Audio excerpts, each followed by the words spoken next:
Olá pessoal, sejam todos muito bem-vindos a mais um BMC Talks, o nosso programa semanal aqui, toda sexta-feira às 2 horas aqui na BMC News. Hoje a gente vai ter um bate-papo muito especial, a gente vai estar com um diretor financeiro, com o CFO de uma microcap, de uma empresa muito pequenininha que acabou de chegar na bolsa, que é a Padtech. Poucas pessoas conhecem, mas vale muito a pena conhecer. Lembrando que ela não tem concorrentes listados na bolsa, mas é uma empresa muito legal que envolve muita pesquisa, muito desenvolvimento, muita tecnologia e deve se beneficiar desse crescimento aí do uso de dados, principalmente em telecom e internet. Então a gente vai bater esse papo muito especial com o Renato Jordão, que é o diretor financeiro da Padtech. Muito boa tarde, Renato. Muito obrigado aí pela participação. Acho que em nome de todos da equipe de relações com investidores, acho que a primeira coisa que acho que o primeiro ponto que eu sempre falo, Renato, é o seguinte, que acho que a empresa, não só por ser nova, uma empresa nova, mas principalmente nova no mercado de capitais. Então, um ponto que eu sempre valorizo, que eu sempre falo para o pessoal, vamos fazer um trabalho de conhecimento, não só de conhecer os números, mas conhecer quem são as pessoas que estão por trás, quem que realmente é a empresa, quais são as expectativas. Então, hoje a gente está aqui com o Renato, um dos principais executivos da Padtech, então, Renato, de novo, muito obrigado pelo tempo, pela disponibilidade, e acho que principalmente pela transparência, esse trabalho aí que acho que é um trabalho contínuo, dos principais profissionais da companhia. E de novo, agradecendo todo a equipe aí, principalmente de relações com investidores aí, nesse acesso, nesse contato.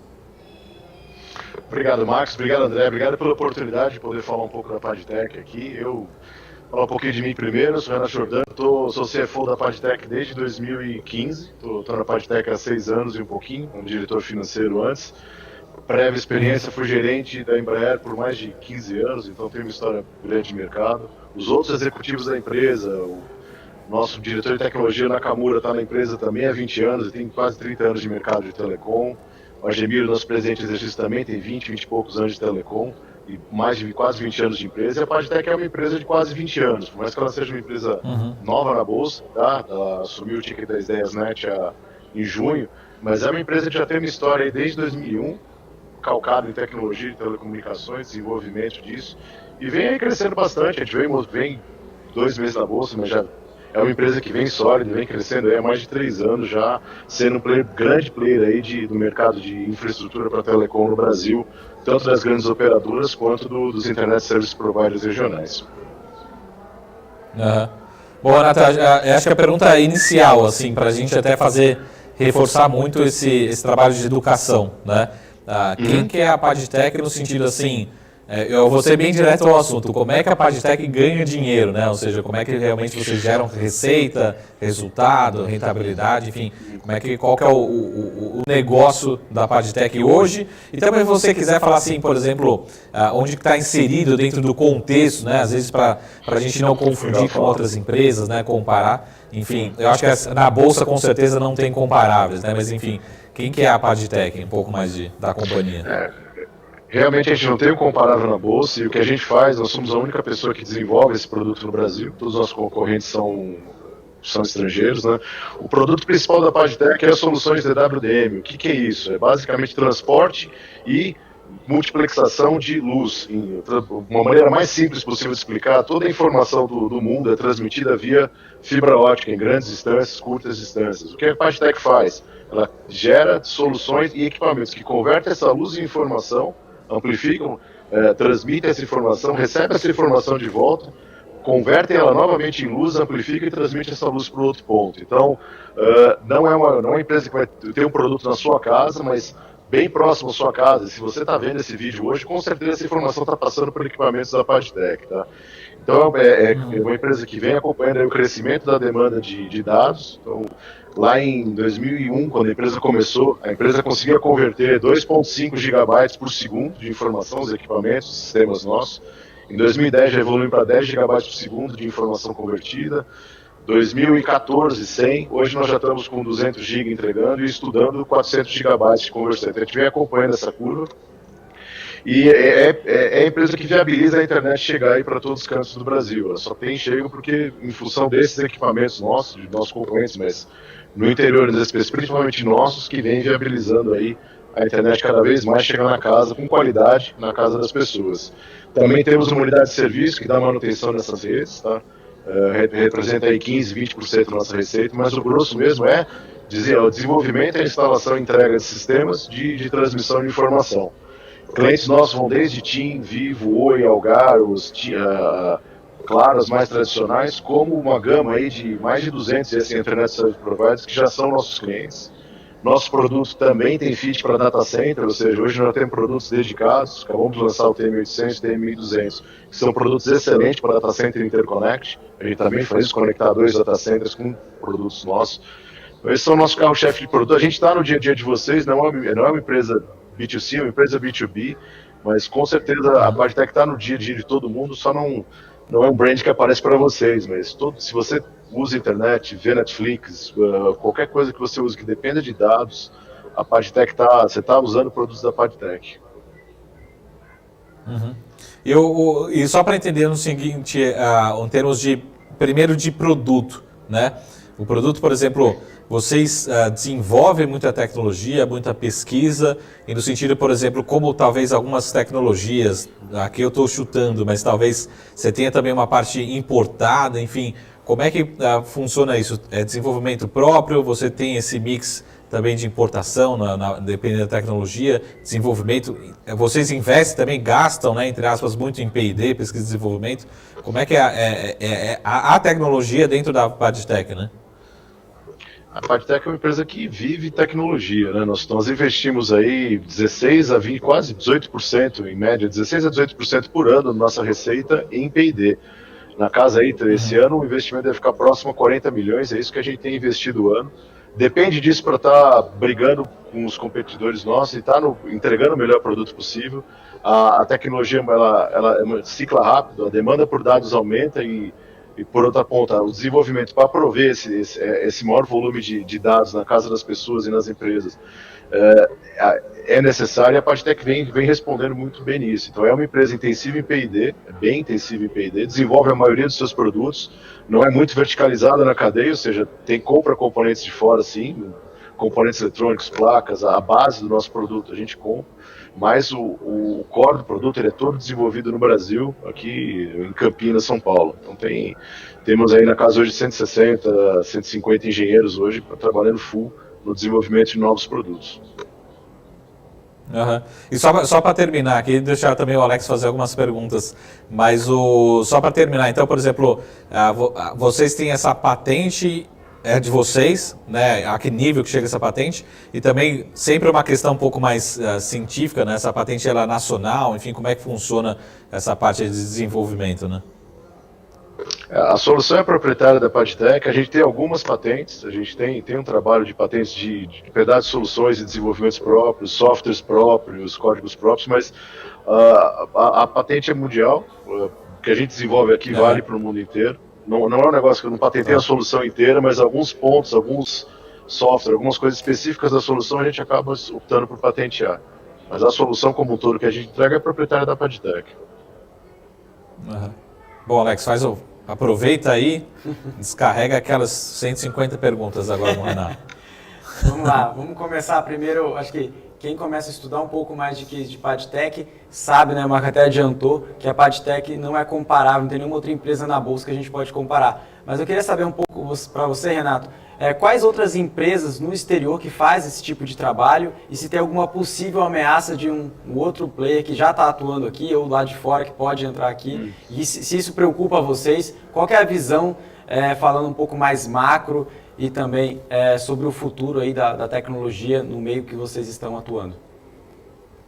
Então, acho que falando um pouquinho de comparáveis primeiro, acho que a Pagtech, falando do mercado de telecom, o mercado de telecom vai desde uma empresa que fornece antena até o telefone celular que você usa. Então você vai ter uma Huawei, que ela vai entregar de antena, ela desenvolve uma Ericsson, uma Nokia, que elas têm uma grande gama que vão de antena a celular, algumas delas. Nós somos nichados no transporte, então empresas que são parecidas conosco, a Ciena, a Efinera, americana, essas duas listadas em bolsa, elas produzem, brigam com a gente no mercado e trabalham no nicho que a gente trabalha. A Adva americana, a Adva europeia, a Equinopsis europeia, são empresas que trabalham no mesmo nicho que a gente, são competidores, não tão presentes no Brasil, mas não tão não fazem frente para a gente aqui no Brasil, mas são as empresas mais próximas às nossas para você comparar a propósito. Assim, são empresas cujo propósito é transporte de dados. Tá? Quanto à tecnologia, nós estamos par e passo com nossos competidores e exige o P&D que a gente tem que continuar pesquisando e estar par e passo. Tem uma tecnologia que está para surgir nos fornecedores, que é a capacidade de processar esses 400 GB por segundo. Nós já estamos estudando junto com o fornecedor dessa tecnologia para o nosso produto já sair junto com o produto dos competidores. Então é uma corrida contínua. O nosso cliente vai comprar a melhor solução, que entregar a maior capacidade, com maior tecnologia e segurança, por melhor preço. A gente tem essas três vertentes. E no Brasil e América Latina, a gente está, além de tudo isso, muito perto. Quando se fala em barreira de entrada, não tem uma barreira de impostos, não tem nenhuma barreira grande para os nossos competidores virem, mas o que tem é a PadTech que está presente, está do lado de todos os clientes. A gente tem uma estrutura de suporte muito grande, tem mais de 40 pontos de manutenção no Brasil todo. A gente acessa qualquer rede de cliente nosso em menos de 4 horas e replicamos essa estrutura já na Colômbia e na Argentina para atender Cala Norte e Cala Sul. Então esse é um ponto que a gente vê muito forte. A PadTech é uma empresa que realmente foca em estar perto do cliente. Acho que esse é um dos grandes diferenciais, além de preço e qualidade, que isso é uma briga constante, mas o diferencial nosso é o estar perto, é ser o player local mesmo. A gente é o parceiro dos despesas, é o parceiro do nossos clientes aqui na América Latina e no Brasil. Uhum.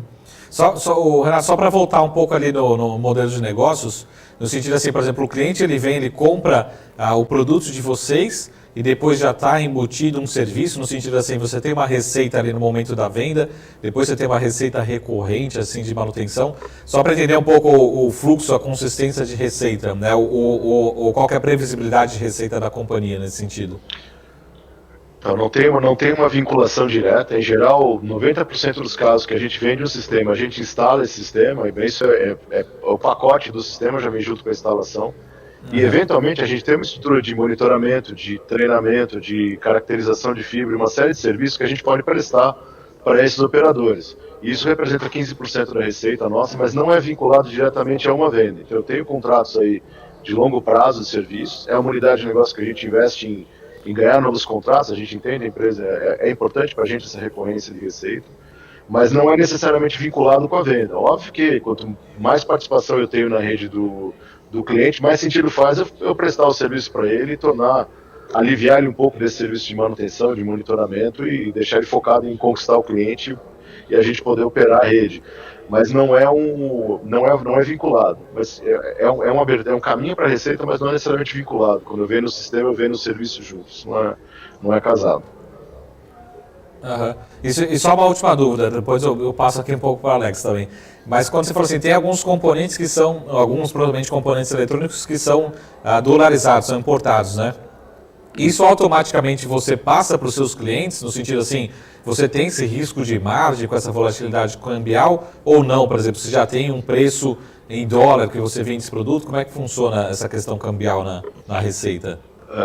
Ou no custo? Nós vendemos em reais. Tem uma parcela significativa de dólar no nosso base de custo, uns 50% aí, 50 e pouco de base do nosso custo é dólar.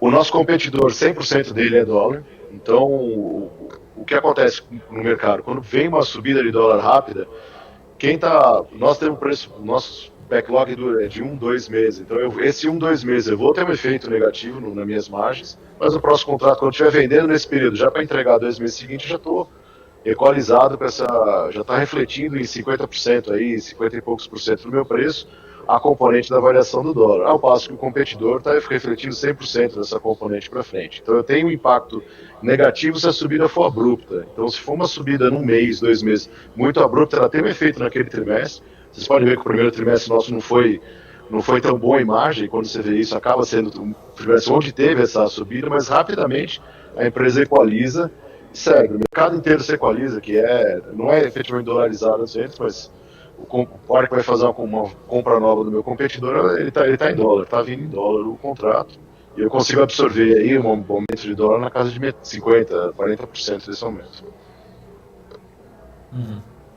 Pô, Alex, vou deixar você também fazer um pouco de pergunta aqui, que eu já volto com mais algumas. Legal. Outra pergunta, Renato, falando um pouco mais sobre o mercado endereçável da PadTech. Esse mercado é de quantos bilhões de reais, quantos bilhões de dólares, né, falando globalmente? E aqui no Brasil, onde vocês estão inseridos também em outros países, como você disse, eu queria saber o seguinte, quanto que tem ainda de penetração, assim, de concentração ainda na PadTech no Brasil e também outras regiões que vocês ainda estão estudando? Falando de expansão de serviços, expansão de venda de clientes, como vocês estão imaginando o mercado em si, né, o setor daqui para frente? O mercado global é um mercado na casa de 14, 15 bilhões de dólares, o mercado do nosso nicho, né? O mercado de telecom é maior que isso, mas do nicho que a gente trabalha é um mercado na casa de 14 a 15 bilhões de dólares. A América Latina, que é onde nós somos mais fortes, estamos mais presentes, tem aí 0,8, 0,9 bi de dólar de participação nesse mercado. O Brasil, a gente imagina ser um terço disso, estão falando de 300, 350 aí, 0,3 milhões de dólares aí, o mercado de WDM aqui para o Brasil. A gente vê um espaço, esse é o mercado hoje, né? A gente vê um espaço para crescer, ainda tem muita casa desatendida de internet no Brasil, eu diria que ainda tem uns 30% aí a ser conquistado. E se você pegar a fibra, que é a internet de qualidade, de alta velocidade, que vai você conseguir chegar com fibra na casa do cidadão, isso acho que a gente ainda tem 50% do país para crescer. Então tem um espaço grande para você crescer em qualidade e quantidade. Quantidade de casas atendidas, isso foi sendo reduzido com satélite, com rádio, com outras tecnologias, conseguiram tornar povoados ou cidades menores atendidas, mas bem atendidas, ainda tem um espaço grande para crescer no Brasil, e na América Latina como um todo a gente vê esse espaço. A gente vê países crescendo bastante, aí, a demanda como Colômbia, América Central crescendo bastante. Então a gente ainda tem muito espaço para crescer, tanto a América Latina quanto o Brasil, só na questão de atendimento e aumentar a qualidade. E cada dia a régua muda de patamar. As TVs hoje estão em 4K, por exemplo, elas vão para 8K daqui a algum tempo. A demanda de dados, que era uma no ano passado, hoje é outra, e amanhã ela com certeza vai ser maior. Dificilmente você vai ter uma demanda de dados menor de um ano para o outro, como o mundo está caminhando. Cada vez mais bits e menos átomos que a gente coloca, né, sendo movimentados. Então, a gente vê um espaço para crescer, não só clientes não tão bem atendidos hoje, com velocidades e tecnologias defasadas, áreas a serem simplesmente atendidas, mas as próprias áreas são bem atendidas hoje, elas vão ter que ser melhor atendidas amanhã. A régua vai subindo, e a tecnologia vem puxando e a régua vai subindo. Então é um negócio que a gente não vê uma parada de crescimento. O crescimento de consumo de dados é totalmente exponencial, é quase uma parede hoje. Quando você vê o gráfico de crescimento de dados, ele faz exatamente isso. E não tende a mudar isso. Uhum. Renato, só uma pergunta aqui, rápida aqui. Eu não sei se foi exatamente esse motivo, mas teve algumas semanas atrás, né, enfim, ao longo desse ano, que a movimentação das ações, né, a gente tentava assim, entender o que poderia ser justificado, e acho que a mídia também falou assim, pode ser que tenha alguma empresa de telecom interessada em fazer a aquisição da PadTech. No sentido assim, a minha pergunta é, ao redor do mundo, sem falar de Brasil, né, existe essa possibilidade, existe alguma empresa de telecom que seja verticalizada, ou seja, que chegue até a essa ponta também prestando serviço ou tendo os produtos da PadTech, ou não? Não, isso não é um business das empresas de telecom. Você entendeu a minha pergunta? Só para saber se em algum momento, entendi, mas em algum lugar do mundo faz sentido ser vertical. O Verizon ou uma Vivo comprar a PadTech, não faz sentido. Isso o movimento delas é totalmente contrário. Elas estão criando aí as redes neutras e tudo para justamente ter menos controle sobre o CAPEX e mais controle sobre o cliente final e conteúdo. Então eu não vejo isso.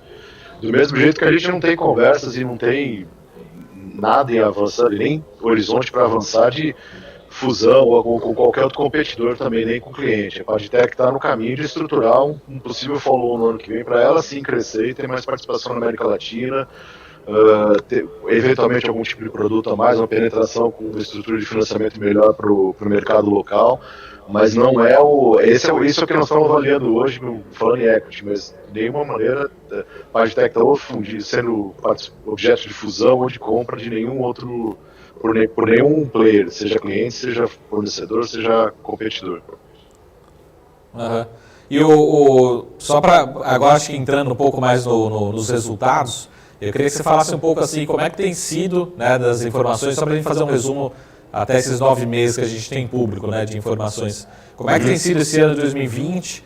Né, acho que a pergunta normal desse ano de 2020 assim, a pandemia atrapalhou os planos, ajudou os planos? Como é que tem sido o crescimento? Está dentro do esperado? Como é que está o desenvolvimento em termos de receita, rentabilidade, margem? Só para a gente fazer um resumo aqui do que foi a PagTech até esse terceiro trimestre que a gente tem publicado aqui.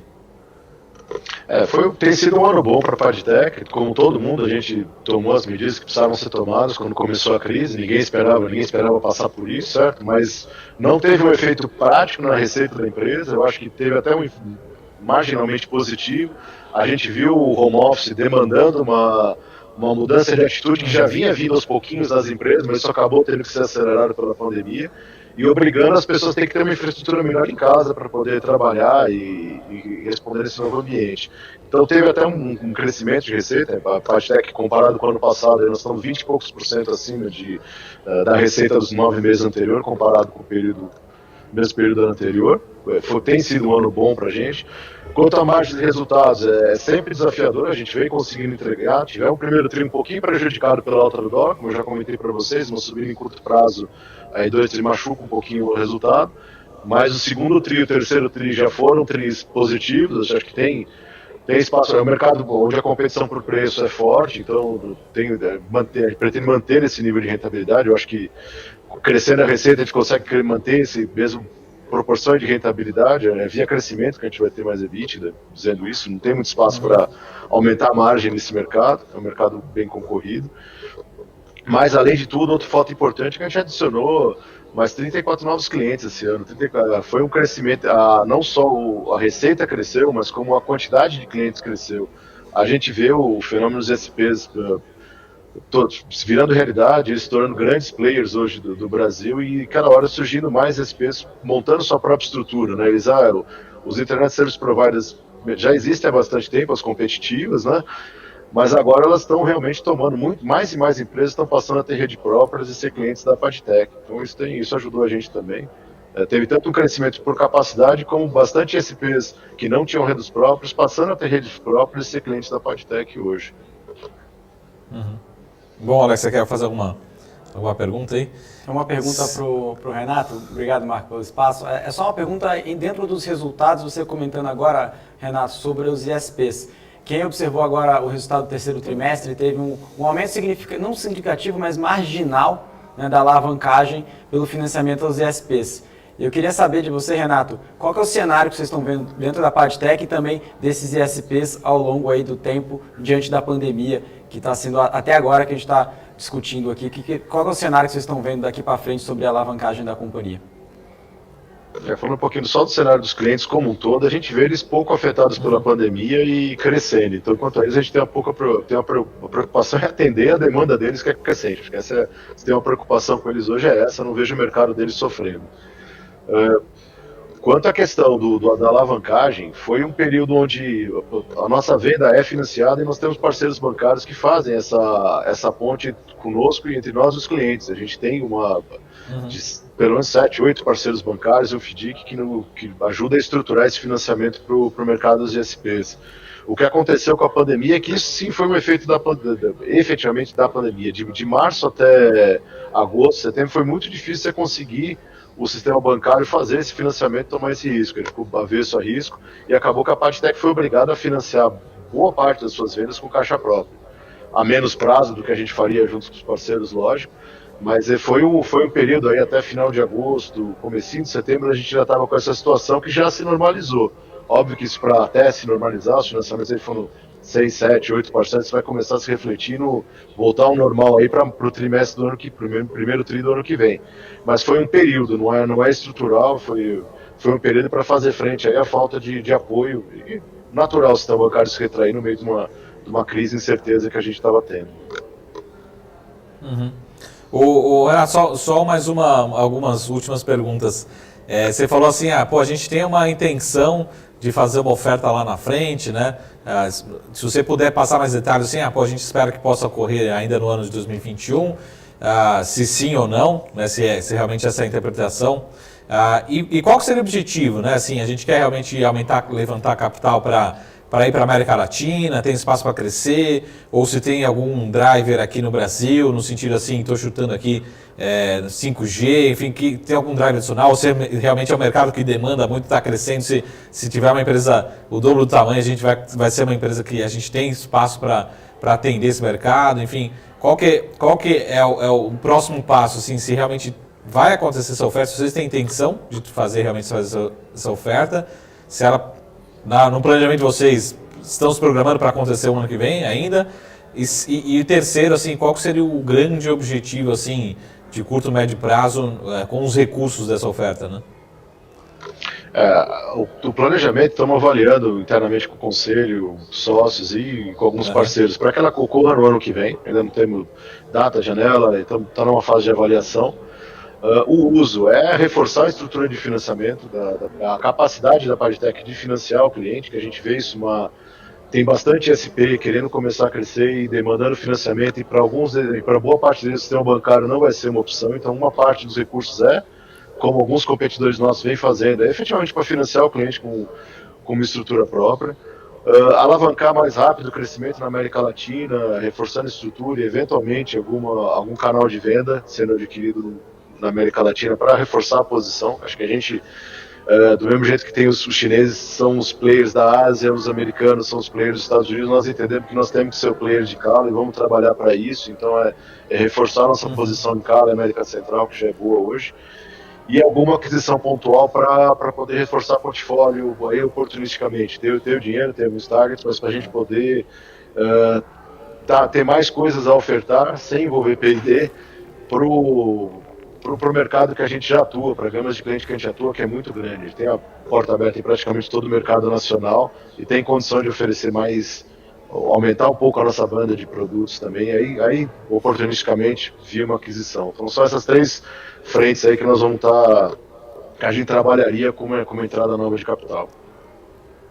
E só para terminar aqui a minha última pergunta, né, que antes de passar para o Alex, mas no sentido assim, olhando para, acho que é um ponto que a gente recebe muito aqui, algumas dúvidas em relação ao 5G, né?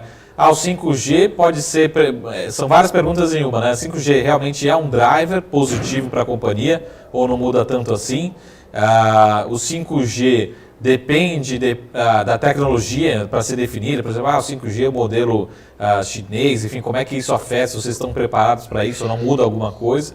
Enfim, qual que é quando sair a notícia, o leilão, enfim, como é que a gente deve ler para a Padtech em relação a esse assunto, né? Qual que é o tamanho, se muda o mercado ou não, se abre uma porta para vocês, e se a gente tem que depender da notícia, do modelo que vier também, como que a companhia está preparada, qual pode ser o impacto, né?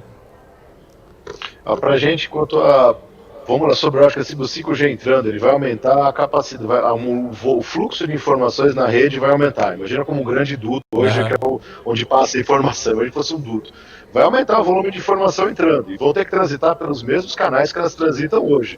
Em vez da coleta ser numa antena, ela vai ser em uma série de postes, isso vai via fibra, vai chegar num ponto e vai começar a ser transmitido, convertido e multiplexado do mesmo jeito que é hoje, por equipamentos da Padtech. Então a gente vê como positivo, vai acabar aumentando o tráfego, qualquer ação que aumenta o tráfego aumenta a demanda por equipamentos da Padtech, então a gente vê como uma oportunidade sim. O que a gente não vê é isso acontecendo no curto prazo, a gente imagina que tomar volume mesmo, isso era para daqui a 3 anos, 4 anos a gente vai ter realmente o 5G em boa parte, pelo menos dos grandes centros do Brasil. A gente não vê isso acontecendo fora de 1 ou 2 grandes centros nos próximos 2, 3 anos, efetivamente o 5G, né? Então é algo que sim afeta positivamente a Padtech, mas a gente não vê isso para 2021, para 2022 como um grande driver. A gente imagina isso de 2023 como um driver de crescimento de demanda. Uhum. E só para responder aquela pergunta assim, dependendo do modelo, vocês estão preparados para tudo? Influencia isso? Ou isso é mais uma questão política e a Padtech, enfim, tem esse beneficiado independente do modelo aí? A gente tem um grupo estudando, um grupo nosso de especialistas, pelo menos 5 ou 6 dos nossos top, estudando para quais as vertentes, qual a tecnologia, para onde ela está indo, para ver como a gente poderia até ganhar, colocar novos produtos, outras coisas mais perto da ponta. Mas a gente não vê grande diferença da tecnologia, do que quer que seja usado, que na prática é isso que eu falo, de um jeito ou de outro você vai coletar informação, e essa informação vai voltar para a rede, onde a gente tem a estrutura nossa para trás, que vai ter que ser aumentada por mais capacidade. Então, para nós não faz tanta diferença essa discussão como está sendo agora. É mais aguardar aí o aumento da capacidade, que deve demorar para vir. A gente imagina mais 2, 3 anos ainda. Tá. Alex, agora faça uma pergunta aí, que eu tenho só mais uma última pergunta depois da sua. Eu só queria tocar um ponto mais no 5G, que é uma pergunta realmente que a gente recebe muito aqui. Eu queria saber o seguinte, Renato, para quem ainda não conhece esse tipo de tecnologia, o que na prática isso pode ajudar? E também falando um pouco sobre dados, você disse, claro, que os dados estão crescendo de forma exponencial no mundo e aqui no Brasil.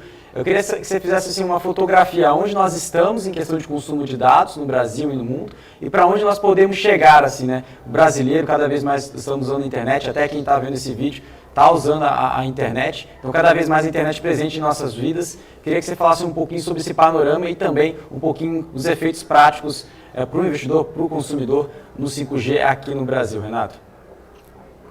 Ele abre uma gama de oportunidades gigantes para apps, para negócios. Você vai poder fazer, no limite você tem carros autônomos, cidade inteligente. Você pensar no mundo todo do IoT, o tanto de coisa que você pode fazer com o 5G efetivo, cara, é surreal, é outra realidade que você vai ter. Você vai ter carro, a Tesla, os seus carros autônomos, isso vai virar tende a se virar uma realidade depois. Então o mundo tende a evoluir muito com o 5G como um todo.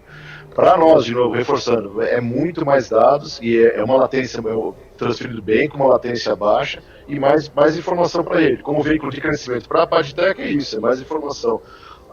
Agora, para as pessoas, eu acho que a vida muda muito das pessoas com 5G, sabe? Eu acho que vai ser a gente está perto de passar por outra grande...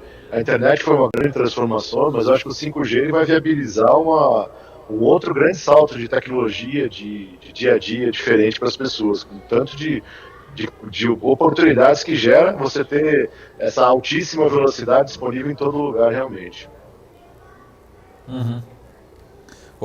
Renato, só para voltar uma pergunta lá do que a gente estava falando sobre 5G, não só necessariamente 5G, mas aqui provavelmente, como você falou, a gente tem outros concorrentes, né, da PadTech aqui no Brasil. Eu preciso me preocupar com o avanço dos concorrentes, assim a gente vê em outros setores, né, sempre essa preocupação, ou não, até o inverso é verdadeiro também, né? A gente vê algumas empresas de software aqui no Brasil que cresceram muito por serem brasileiras, por falar em português, né, por entender o nosso regime de tributação, várias barreiras de entrada, né? E como é que é a preocupação que eu preciso ter em relação à concorrência, principalmente internacional, né?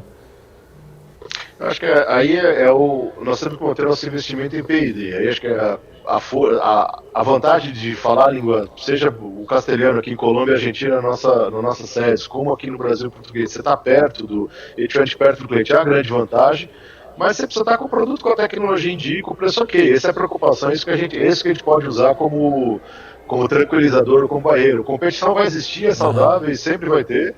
Hoje é chinês, amanhã é o americano que vem forte, a gente tem que estar preparado para fazer frente de preço, frente de tudo e manter a nossa fortaleza, que até é ser o player local. O player local é aquele que fala a tua língua, tá, a hora que você precisa, vai falar com você e tem o tamanho que tá realmente perto do seu dia a dia, te ajuda a desenvolver uma solução para a sua empresa, para o seu negócio. Realmente, esse é aí onde a gente faz a diferença.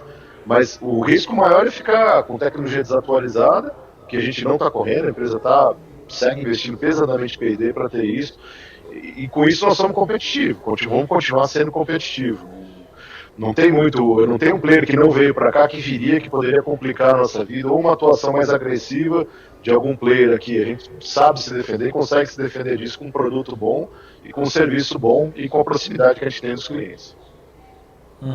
Alex, você tem mais uma pergunta ou não? Não, eu só queria que você pudesse dar um recado final, né, para finalizar aqui a nossa transmissão, falando assim para o investidor, né? Qual a mensagem que você passa para os investidores da PadTech, principalmente agora todo mundo conhece, já sabe o que a PadTech faz. Queria saber assim, quais são os próximos passos, o Marco falou um pouco sobre a oferta, mas da companhia em si, né? Num panorama geral, o que o investidor precisa saber Quais são os próximos passos que você pode passar para todos os investidores da PadTech? Complementando, Renato, só assim, é lógico que a gente não vai passar aqui guidance, né? Mas assim, fala assim, como é que, se você tem uma sinalização do como é que está indo quarto tri ou expectativas para o ano de 2021, né? Também, ou seja, a gente segue nessa tendência do que tem sido o ano de 2020, enfim, para onde a gente olha aqui para a PadTech agora no curto e no médio prazo, né? Curto prazo a gente espera ter um bom quarto quarter, está indo bem, acho que dá para dizer que estamos indo bem nesse quarto quarter, esperamos entregar um resultado bom também. Para o ano que vem a gente espera crescer, não só o Brasil, continuar crescendo no Brasil, aproveitando a onda que não vai parar de crescer, mas crescer fora do Brasil. Esse é um dos nossos, independente de equity, de follow-on, de entrar em alguma coisa diferente. A gente já tem uma estrutura montada, investimentos fora do país para continuar crescendo na América Latina. E o que a gente pode falar para o investidor é que nós vamos continuar investindo loucamente em P&D, esse é o nosso core, é para isso que a gente tem que estar com um produto on the edge, e continuamos, estamos estudando exatamente o que o mercado inteiro está estudando agora, é o que a gente está estudando para a hora que tiver a oportunidade de entregar um produto tão bom ou melhor quanto a concorrência, e é isso que a gente vai continuar buscando, tá? Buscar o mercado nacional, a gente é um player super conhecido, pelos players mais competitivos do país, e se tornar esse player da América Latina, é isso que a PadTech está buscando. Com foco em crescer resultado, receita, é isso que a gente trabalha todo dia e busca conquistar novos clientes e manter a tecnologia da PadTech para e passo com os concorrentes. Esse é o nosso dia a dia, que é para isso que a gente trabalha. E só para terminar aqui, uma pergunta que eu sempre faço, eu chamo pergunta de RH, Renato. Só para assim, quem que é a PadTech em 2030, por exemplo, né? Nos próximos 5, 10 anos, aonde vai estar a PadTech? Você falou assim, líder na América Latina, quais são os objetivos aí no longo prazo, né? Onde que a PadTech quer estar? Toda a nossa estratégia, o que a gente trabalha é para ser o player da América Latina. Nós queremos ser o que as grandes chinesas são para a Ásia, o que Ciena e Finera são para os Estados Unidos, o que a Adva são para a Europa. Nós queremos ser aqui para a América Latina. Esse é o trabalho, conquistar o mercado e ser efetivamente o player local. Podendo se expandir para outras geografias depois, mas a primeira coisa é realmente dominar o mercado local e ser o parceiro local para a transmissão de informação para a DWDM aqui das empresas de telecom da América Latina, data centers, governos, empresas públicas, todos nossa gama grande de clientes aí. Uhum. Acho que é isso, Alex. Tem mais alguma pergunta? Não, só isso mesmo. Acho que foi muito esclarecedor. Muito obrigado, né, Renato, pela transparência de sempre, pelo acesso, né, disponibilidade. Eu acho que é muito bom também a gente deixar esse canal aqui para também a gente cobrar, atualizar sempre todo mundo, né, deixar essa informação sempre mais atualizada, né. Eu acho que é meio repetitivo, mas como bom analista também a gente parabeniza pelos bons resultados, mas também a gente também cobra também a continuidade dos resultados. Mas muito obrigado, todo o nome da equipe aí de Relações com Investidores, todo o nome da PadTech, né? Novamente, obrigado, Renato, se você quiser deixar algumas palavras finais e também deixar o endereço, né? O endereço eletrônico aí da PadTech, principalmente da área de Relações com Investidores, né? Ok, eu agradecer, obrigado, Saravalho, obrigado, André, obrigado pela cobertura, obrigado pelo espaço. Estamos à disposição para conversar, próximo resultado, quando quiserem um papo novo, estamos à disposição para conversar com vocês. Com os investidores que vocês guiam, também estamos à disposição. Acho que a PadTech está tentando, a transparência é algo que a gente preza bastante, vamos tentar usar esses veículos o máximo possível para que o investidor entenda nosso momento e entenda o objetivo e o propósito da empresa. E aqui embaixo deve estar, depois a gente passa para vocês o canal de RI aqui da empresa para vocês entrarem em contato. Caso tenha alguma dúvida ou queiram algum esclarecimento adicional, nossa equipe de RI está à disposição. Tá bom. Não, combinado. A gente vai tentar deixar aqui na descrição do vídeo o endereço oficial aí da companhia e também o e-mail, contato aí do time de RI. Novamente, obrigado, Renato, da equipe de Relações com Investidores da PadTech. Obrigado, pessoal. Obrigado pela atenção. Valeu, obrigado. Até a próxima. Tchau. Então, pessoal, a gente teve aqui o nosso BMC Talks, o nosso programa semanal, batendo um papo com os principais executivos, diretores, né, analistas, estrategistas aqui do Brasil, de grandes companhias. E hoje a gente acabou de falar aqui com o Renato Jordão, que é o diretor financeiro da PadTech, tá? Vale muito a pena conhecer mais esse case, que é uma microcap, uma empresa bem pequenininha, né, menor mesmo do que uma small cap, tem que tomar cuidado um pouco com a liquidez, que é bastante restrita, mas uma empresa que a gente acabou de ver que tem muito potencial de crescimento, deve continuar crescendo. Lembrando, como o Renato falou, a companhia tem intenções, né, de fazer uma oferta para realmente acelerar o crescimento no ano que vem, nesse próximo ano, do ano de 2021, tá bom? Então, te espero aqui toda sexta-feira no nosso BMC Talks. Um ótimo final de semana, a gente se vê na semana que vem. Até mais, tchau!